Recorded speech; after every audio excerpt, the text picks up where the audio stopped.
선지자가 고향에서는 높임받지 못한다. 마태, 마가, 누가, 요한복음이 모두 기록한 예수님의 말씀입니다. 마태복음 13장에 의하면 예수님이 고향에 가셨는데 고향 사람들이 예수님을 영접하지 않고 배척했습니다. 이때 예수님은 13장 57절의 증언처럼 선지자가 고향에서는 존경받지 못한다 말씀하셨습니다. 마가복음 6장 3절과 4절 역시 고향 사람들이 예수님을 배척했고 예수님이 동일한 말씀을 하셨음을 증언합니다. 누가복음 4장에서도 고향 사람들은 예수님을 배척했고 예수님은 선지자가 고향에서는 환영받지 못한다 말씀하셨습니다. 오늘 읽은 요한복음 본문에서도 예수님은 44절에서 선지자가 고향에서는 높임받지 못한다 말씀하셨습니다. 자, 그런데 오늘 본문의 증언을 보면 다른 복음서의 증언과는 사뭇 분위기가 다르다는 걸 알 수 있어요. 마태, 마가, 누가 복음서에서는 고향 사람들이 예수님을 배척했고 그러한 상황에서 주님이 이 말씀하셨어요.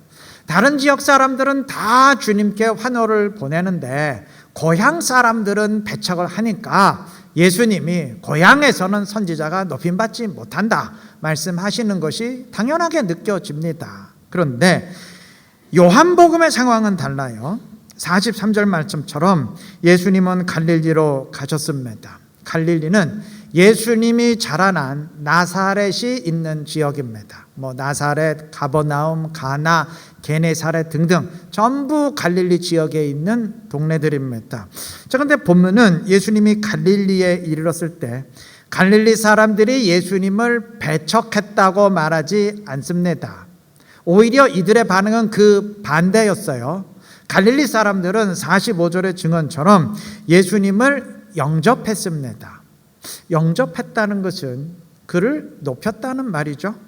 그런데 이상하게도 예수님은 선지자가 고향에서는 높임받지 못한다 말씀하셨어요.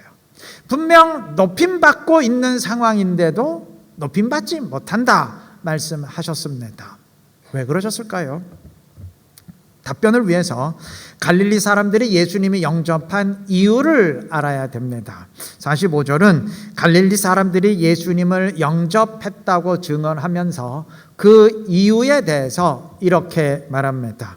이는 자기들도 명절에 갔다가 예수께서 명절 중 예루살렘에서 하신 모든 일을 보았음이더라. 자, 여기서 말하는 명절은 이제 유월절을 말하는데 유대의 모든 남자들은 최소한 1년에 3번씩은 그러니까 유월절, 초막절, 오순절 기간 동안에는 예루살렘 성전에 가야 됩니다.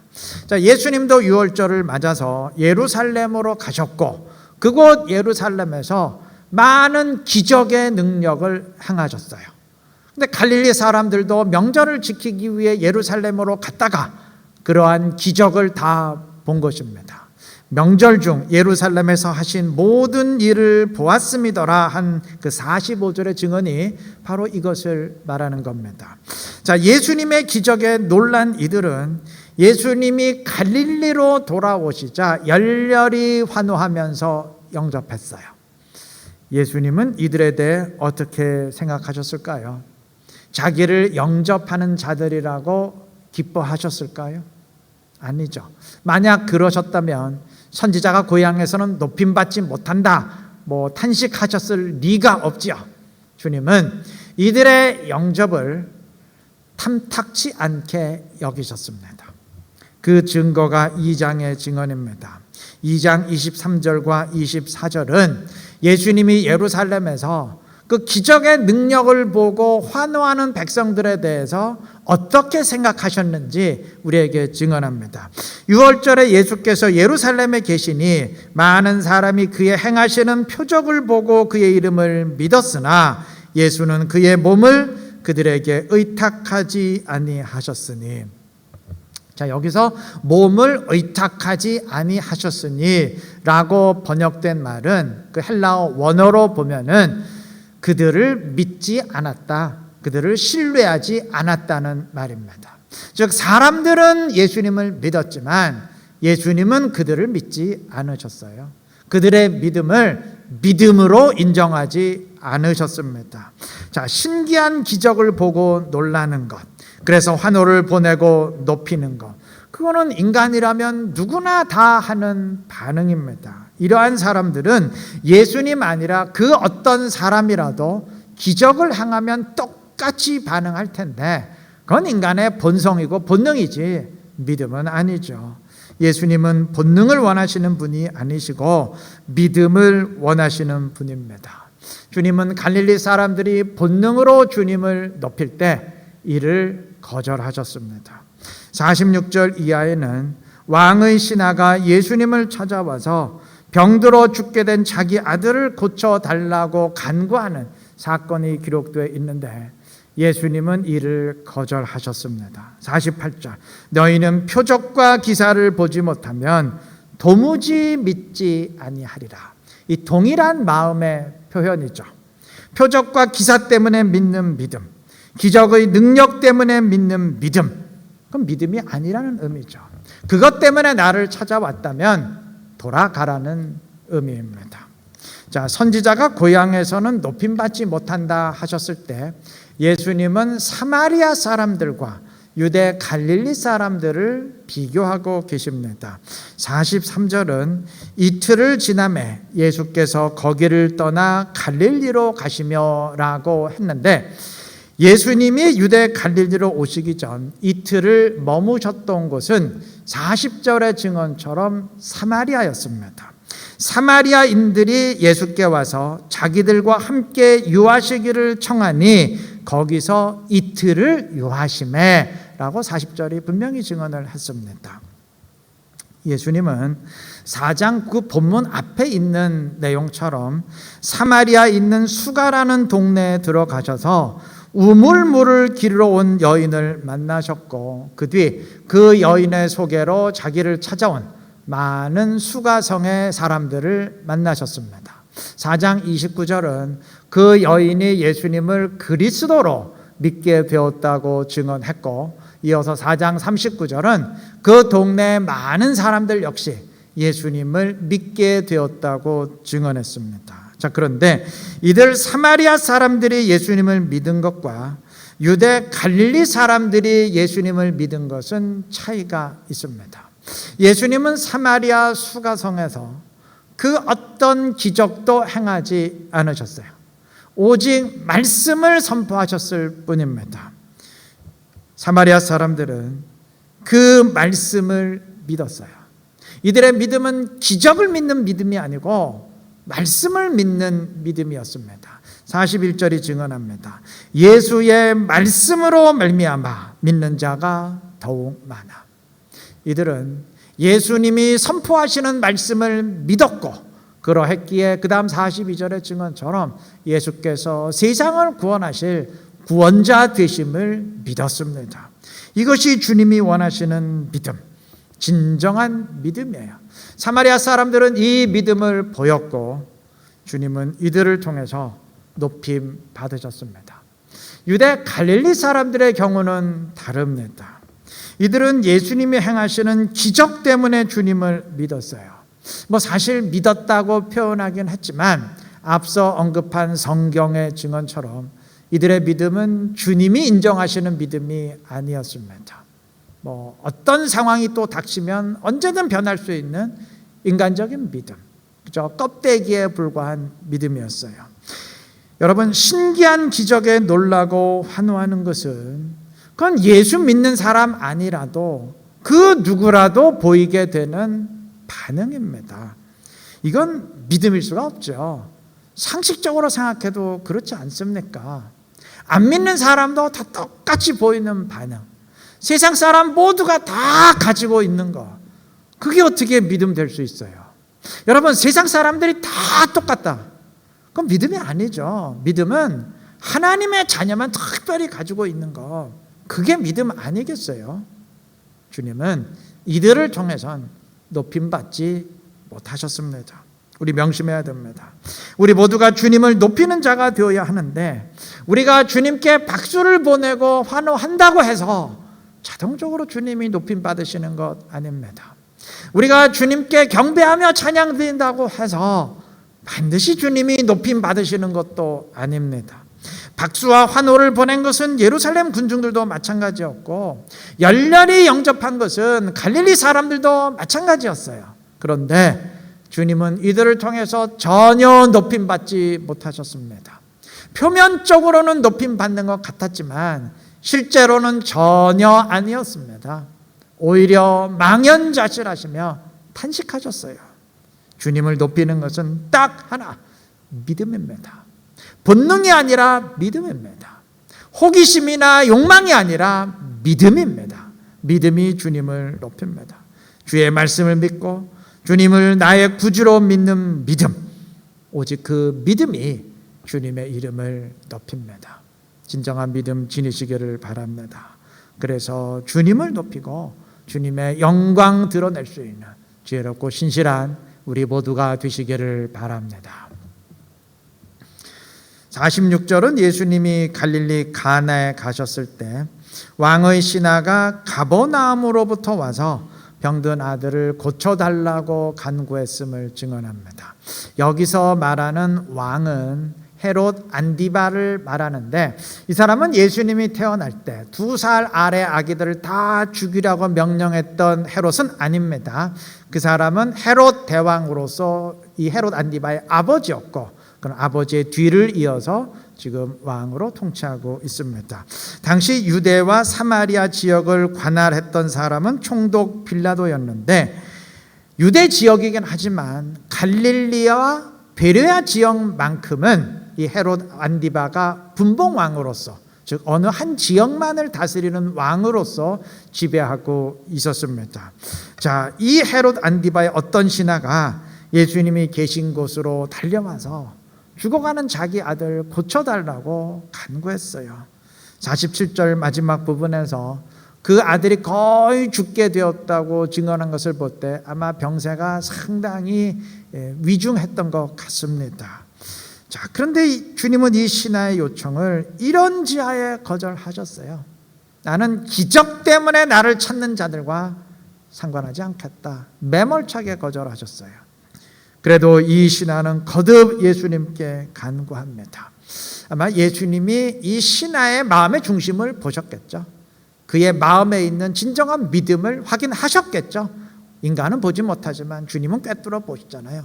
주님이 50절에서 말씀하십니다. 가라, 내 아들이 살아있다. 50절 그 다음은 이 신하의 믿음에 대해 증언합니다. 그 사람이 예수께서 하신 말씀을 믿고 가더니 라고 했어요. 성경은 이 신하의 믿음이 기적을 믿는 믿음이 아니고 말씀을 믿는 신앙임을 분명히 확언했습니다. 말씀을 믿고 가더니 라고 했어요. 이 신하는 예수님 말씀 믿었어요. 예수님이 말씀하셨으니 그대로 된다. 굳이 그가 내 아들이 있는 곳까지 가지 않아도 말씀하셨으니까 그대로 된다 믿었습니다. 주님은 이 믿음에 응답하셨고 아들은 치유되었습니다. 본문은 이어서 이 신하의 그 믿음에 대해서 어떤 믿음이었는지 좀 더 구체적으로 부연 설명을 합니다.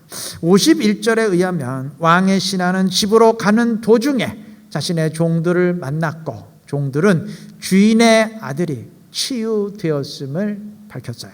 자, 그런데 우리가 좀 주의 깊게 볼 것은 52절의 내용입니다. 그 낫기 시작한 때를 물은즉 어제 7시에 열기가 떨어졌나이다 하는지라. 이 구절에서 뭔가 좀 이상한 것 안 느껴지시나요? 종들은 어제 7시라고 했습니다. 오늘 7시가 아니고 어제 7시라고 했어요. 유대인의 시간을 오늘날로 환산하려면 6을 더하면 됩니다. 7시에 6 더하면 13시, 그러니까 오후 1시죠. 53절은 예수님이 가라, 네 아들이 살아있다 선포하신 때가 바로 그때였음을 증언합니다. 자, 그러면 이 사람은 어제 오후 1시에 예수님의 선포를 들었는데 선포를 듣고 바로 집으로 간 것이 아니고 어디에선가 하루 묵었다는 말이죠. 왜 그랬을까요? 뭐 어차피 집으로 가봤자 아들이 안 낳았을 것 같아서 그랬나요? 아니죠. 그건 성경의 증언과 틀리죠. 50절은 분명히 이 사람이 예수님의 말씀을 믿었다고 증언했으니까 그건 아니죠. 그러면 지금 예수님이 계신 곳은 가나고 이 사람의 집은 가버나움인데, 가나에서 가버나움까지가 너무 멀어서 어제 출발했는데도 그 다음 날인 지금까지 도착하지 못한 것일까요? 아니요, 그것도 될 수가 없어요. 가나와 가버나움은 전부 갈릴리에 있는 동네들이에요. 물론 뭐 그렇게 가까운 거리는 아니고 몇 시간 정도 좀 걸어가야 되는 거리이긴 하지만, 뭐 오늘날처럼 택시나 승용차 타지 못하고 늘 걸어 다녔던 당시 사람들에게 이 정도 거리 걷는 건 그건 아무것도 아니었습니다. 게다가 이 사람은 왕의 신하라고 했으니까 상당히 지위가 높았던 사람인데, 당시 지체 높은 사람들이 흔히 나귀를 탔던 것을 고려하면 아마 이 사람도 급히 나귀를 타고 예수님을 찾아왔을 것 같은데, 그래 만약 그랬더라면 이거 뭐 더 빨리 갈 수 있는 거리죠. 여하튼 이 사람이 뭐 나귀를 탔건 그냥 걸었건 가나에서 가버나움까지 가는데 반나절을 초과할 일은 없어요. 뭐 기어가지 않는 한 그럴 일은 없습니다. 즉 이 사람은 길이 멀어서가 아니고 어떤 다른 이유에서 하루를 그냥 묵었다는 말이에요. 왜 그랬을까요? 생각할 수 있는 딱 한 가지, 믿음이 있었기 때문입니다. 50절의 증언처럼 이 사람에겐 예수님의 말씀을 믿는 진짜 믿음이 있었어요. 예수님이 말씀하신 이상 이제 내 아들이 낳은 것은 이건 뭐 100% 확실하다 믿었기 때문에 뭐 굳이 달려가서 확인하지 않고 믿고서 여유 있게 행동하며 하루 묵은 것입니다. 이것이 믿음이에요. 진정 믿기에 그대로 행동하는 것, 이것이 믿음입니다. 이 믿음이 주님을 높입니다. 주님을 믿어드리는 것이 주님을 높이는 일이고, 주님의 말씀을 그대로 믿어드리는 것이 주님을 높이는 일입니다. 바꿔 말하면 주님의 말씀을 믿지 않는 것은 그건 주님을 비웃고 낮추는 일입니다. 주님이 분명히 말씀하셨는데도 안 믿는다는 것은 그건 주님을 거짓말장애나 허풍쟁이로 여긴다는 말이잖아요. 그게 주님을 낮추고 비우는 거, 무시하는 것 아니겠습니까? 요한복음 6장 28절에서 무리들이 예수님께 물었습니다. 우리가 어떻게 하여야 하나님의 일을 하오리까? 이때 주님 답변하십니다. 그 다음 29절, 예수께서 대답하여 이르시되 하나님께서 보내신 일을, 즉 예수님을 말하죠, 나를 믿는 것이 하나님의 일이니라. 예수님은 하나님의 일을 하고 싶다고 이거 하라 저거 하라 말씀하지 않으셨어요. 주님 딱 한 가지만 말씀하셨어요. 나를 믿으라. 내가 한 말을 믿고 내가 행하는 일들을 믿으라. 그게 하나님의 일이다 말씀하셨습니다. 예, 맞아요. 믿으면 됩니다. 주님이 하신 모든 말씀 믿어드리면 돼요. 주님이 행하신 모든 일들, 그의 십자가 일들 믿어드리면 됩니다. 그것이 하나님의 일입니다. 그러면 믿기만 하면 되나요? 그냥 믿어드리기만 하면 되나요? 아무것도 안 해도 되나요? 여러분, 믿으면 행동하게 되어 있어요. 믿으면 움직이게 되어 있습니다. 사람은 정말 믿으면 행동하게 됩니다. 바꿔 말하면 왜 움직이지 못할까요? 왜 기도하지 못할까요? 왜 주님을 삶의 우선순위에 놓지 못할까요? 왜 결단하지 못할까요? 안 믿기 때문입니다. 그냥 믿는 척하고만 있기 때문입니다. 우리 모두 믿는 사람 되어야 됩니다. 예수 믿는 사람 되어야 됩니다. 그러면 움직이게 돼요. 그러면 행동하고 순종하게 됩니다. 그래서 변화하고 성장하게 됩니다. 교회는 프로그램으로 성장하는 것이 아니고 믿음으로 성장합니다. 그리스도인들은 교회 생활의 횟수나 관록으로 성장하는 것이 아니고 믿음으로 성장합니다. 주님은 오늘 우리에게 말씀하십니다. 좀 나를 믿어주면 안 되겠니? 내 말을 제발 좀 믿어주면 안 되겠니? 우리에게 말씀하십니다. 우리 모두 주님을 믿어드리십시다. 주님의 말씀 믿어드리고 주님이 행하신 모든 일들 믿어드리십시다. 그렇게 하시기를 바라요. 그래서 믿음대로 순종하면서 주님을 높이고 주님의 영광 충만히 드러낼 수 있는 지혜롭고 복된 우리 모두가 되시기를 바랍니다. 창세기 증언처럼 요셉의 형들이 이제 식량을 구하기 위해서 처음 애굽으로 갔을 때 그들은 자기들이 만나는 애굽의 총리가 설마 요셉이라고는 꿈에도 생각하지 못했어요. 그들의 목적은 딱 하나. 그들은 요셉 만나러 온 게 아니에요. 요셉은 지금 생각도 못했어요. 딱 하나. 그들이 필요로 하는 식량을 얻기 위함이었습니다. 그들의 입장에선 그 필요만 채우면 되었고 요셉과 자기들은 아무 관계도 없었습니다. 예수님께 환호를 보내며 영접한 군중들이 꼭 이와 같았어요. 그들이 예수님을 찾는 목적은 딱 하나. 자기들이 필요로 하는 것을 얻기 위함이었습니다. 어떤 이는 신비한 것을 보고 싶어하는 그 인간의 호기심을 채우기 위해서, 또 어떤 이는 6장 26절의 증언처럼 예수님이 만드시는 떡으로 배를 채우기 위해서, 또 어떤 이는 그 예수님의 능력으로 로마를 물리치고 민족의 독립을 이루기 위해서 예수님을 찾았어요. 이들의 입장에선 각각 그 필요만 채우면 되었지 그게 아닌 한 예수님과 자기들은 아무 관계도 아니었어요.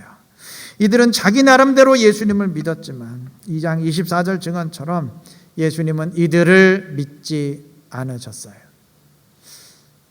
과연 우리는 어떠한지 점검해 봐야 될 것입니다. 우리는 다 예수 믿는다고 고백하는 사람들입니다. 그런데 나는 예수를 믿는다고 하는데 과연 주님도 나를 믿으실까요?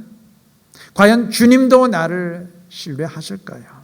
만약 나의 필요에 의해서만 주님을 찾고 있다면, 본성에 의해서만 주님을 찾고 있다면 주님은 나를 믿지 않으실 겁니다. 그건 주님이 인정하시는 믿음이 아닐 것입니다. 요셉의 형들에게 자신의 정체를 밝히고, 그래서 형들이 자기들 앞에 서 있는 그 애굽의 총리가 진정 누구인지를 알게 되었을 때, 요셉이라는 사실을 알게 되었을 때 더 이상 요셉과 형들의 관계는 필요에 의한 사무적 관계가 아니었어요. 이전과는 전혀 다른 특별한 관계에 들어가게 되었습니다. 우리도 이러해야 됩니다. 예수님이 진정 누구신지를 깨닫게 됨으로써 나의 필요에 의해 주님을 찾던 그 본능적 관계, 사무적 관계는 다 청산되고 주님과 내가 맺어야 될 그 마땅한 관계, 특별한 관계에 들어가야 될 것입니다. 바로 그러한 사람이 그리스도인이고 그 사람이 진정 예수를 믿는 사람이고 그 사람이 예수님도 믿으시는 사람입니다. 이런 사람 되시기를 바라요. 그래서 진정 예수를 믿는 사람으로서 예수님에게도 신뢰받고 주님 이름 높일 수 있는 지혜롭고 복된 우리 이루는 게 모든 성도님들 되시길 그리스도의 이름으로 축원합니다.